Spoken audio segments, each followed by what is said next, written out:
Praise the Lord. सबको जय मसीह की। मैं अंजलि आप सबका स्वागत करती हूँ हमारे चैनल वचन की गहराई में। तो आइए हम आज के वचन से जानते हैं कि कैसे हम परिश्रमी और निष्ठावान बने रहने से अपनी आशीषों को दुगना प्राप्त करते हैं। तो आइए हम देखते हैं पवित्र बाइबल में नया नियम लूका का अध्याय 19 का 26 नंबर के वचन में लिखा है, मैं तुमसे कहता हूँ कि जिसके पास है उसे दिया जाएगा और जिसके पास नहीं है उससे वो भी जो उसके पास है ले लिया जाएगा।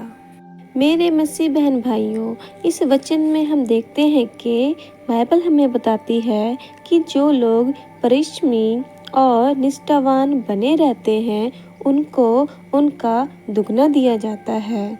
तो आइए हम देखते हैं पवित्र बाइबल में, जहाँ पर यीशु नासरी जी अपने धर्म उपदेश के दौरान एक मनुष्य और उसके 3 नौकरों की कहानी का इस प्रकार वर्णन करते हैं कि एक धनी व्यक्ति ने परमन के लिए बाहर जाते समय अपने तीनों नौकरों को अपनी सारी जायदाद की देखभाल सौंप दी ताकि उसकी अनुपस्थिति में सब कुछ ठीक ठाक चलता रहे। जाते जाते उसने अपने नौकरों को 5,000 मुद्राएं, दूसरे नौकर को 2,000 मुद्राएं तथा तीसरे नौकर को 1,000 मुद्राएं दी। पहले नौकर ने उस मुद्राओं का सदुपयोग करके उसे दुगना कर दिया और दूसरे नौकर ने भी 2,000 मुद्राओं को काम में लाया और उसे 4,000 बना दिया, किंतु तीसरे नौकर ने 1,000 मुद्राओं को जमीन में गड्ढा खोदकर गाड़ दिया।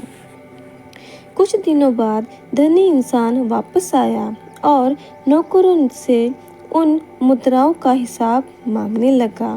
पहले नौकर ने स्वाभिमान पूर्वक धनी से कहा कि उसने 5,000 मुद्राएं काम में लगाकर उसके 10,000 रुपये बना दिए हैं। दूसरे नौकर ने भी दुगनी मुद्रा का हिसाब दिया। इसलिए मालिक उनसे खुश होकर बोला, मैं तुम लोगों से बहुत खुश हूँ। तुम लोग विश्वास पात्र हो और तुम्हें किसी प्रकार की जिम्मेदारी देने में मुझे हिचकिचाहट नहीं होगी। जब तीसरे नौकर से हिसाब मांगा गया तो उसने कहा, मालिक, मुझे आपके सामर्थ्य पर विश्वास है और आप जहाँ बीज बोएंगे वहाँ से आप फसल प्राप्त करने में तो सक्षम है ही, जहाँ बीज नहीं डाले हैं वहाँ से भी आप फसल प्राप्त कर लेते हैं।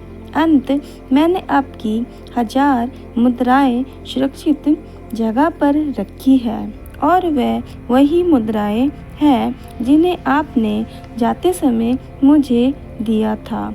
उसका जवाब सुनकर धनी अत्यंत क्रोधित हुआ और कहा, तू आलसी नौकर, तुमने यह सब सोच लिया कि क्या क्या कर सकता है, लेकिन तुम्हारे पास ये सोचने के लिए समय नहीं था कि तुम इन मुद्राओं का क्या क्या कर सकते हो।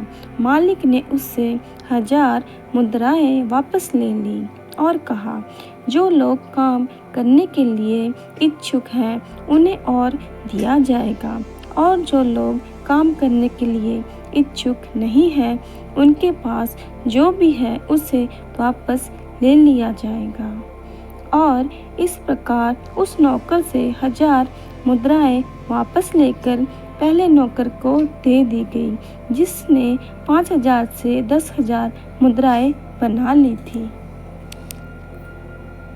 प्रभु यीशु के इस धर्म उपदेश से हम जान गए हैं कि जिनको दिया गया है उनको और दिया जाएगा, क्योंकि उन्होंने जो दिया गया था उसको संभाले रखा और उसका दुगना किया, और जिनको दिया गया था पर उन्होंने उसका कुछ भी ना किया तो उससे वो छीन लिया जाएगा जो उनको दिया गया था। तो आइए आगे हम प्रार्थना में चलते हैं और हम भी अपने जीवन में परिश्रमी और निष्ठावान बने रहें, ताकि जो हमें दिया गया है उसे हम पकड़े रखें और उसका दुगना करके वह परमेश्वर से अपने आशीषों को पा सकें। तो आइए हम प्रार्थना करते हैं। हे यहोवा परमेश्वर जी, आप मुझे परिश्रमी और निष्ठावान बनाए रखें, ताकि जो आपने मुझे दिया है उसे मैं पकड़े रखूं। और ये प्रार्थना यीशु मसीह के नाम से मांग लेते हैं, आमीन। इस वीडियो को ज़्यादा से ज़्यादा मसीह बहन भाई तक पहुँचाएं, ताकि वो भी आज के इस वचन और प्रार्थना के द्वारा अपना जीवन परिश्रमी और निष्ठावान बनाएं। और इस वीडियो को ज़्यादा से ज़्यादा शेयर करें, कमेंट करें और लाइक करें। और वचन की गहराई को जानने के लिए मेरे चैनल में बने रहें। सबको जय मसीह की।